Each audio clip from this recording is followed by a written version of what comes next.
Prima partita del 2024 e del girone di ritorno per Casteldaccia e Don Carlo Misilmeri, che si affrontano sul terreno di gioco del Fiorilli, che ha resistito una volta tanto alle intemperie del meteo. Parte forte, parte fortissimo la squadra di Mister Napoli qui sulla sinistra con l'asse Ricciulli Federico. Conclusione da parte di quest'ultimo, palla che sorvola la traversa per un modo di essere ancora più pericoloso il centrocampista della Don Carlo, che però insiste sempre sulla sinistra. Qui il lancio per Pavisic che fa la sponda per Cerniglia.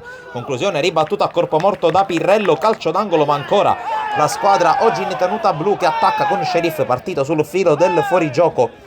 Attende l'arrivo dei compagni, l'ex Mazzara, pallone all'indietro per la conclusione di Federico, palo pieno a portiere battuto, occasionissima per la Don Carlo, poi una lunga fase di studio fino ad arrivare al minuto 42, altro calcio di punizione per la squadra di Napoli con la palla per Pavisic, rovesciata dell'argentino, palla bloccata senza grossi problemi ma passa poco meno di un minuto, azione manovrata sulla sinistra della Don Carlo con la palla che torna indietro per un cross effettuato sul secondo palo. C'è la Vardera che la gioca di prima all'indirizzo di Pavisic che la uncina col destro perfettamente. Portiere battuto, 1-0 per la Don Carlo Misilmeri, a segno a 2 minuti e mezzo dall'intervallo l'ex centravanti dell'Acaracas, che dunque sblocca il risultato. 42-40 sul cronometro. Passiamo con le immagini al secondo tempo. Subito calcio di punizione per il Casteldaccia con Ba che la mette sul primo palo, la palla rimane lì per Mazzamuto che colpisce il palo a portiere battuto. Poi invece Zummo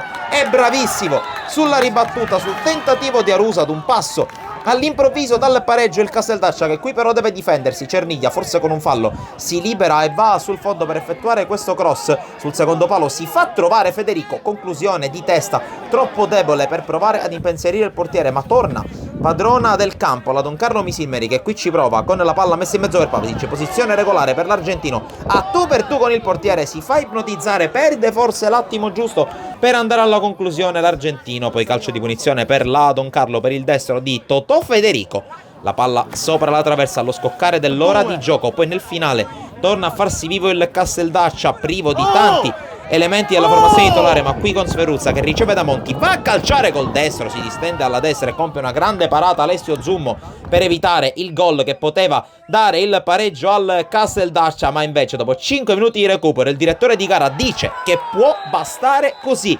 Vittoria pesantissima per la Don Carlo Misilmeri che apre alla grande il 2024. Si ferma invece davanti al pubblico amico il Casteldaccia, battuto per una prodezza di Pavisic. E allora da Sportisile è tutto, alla prossima!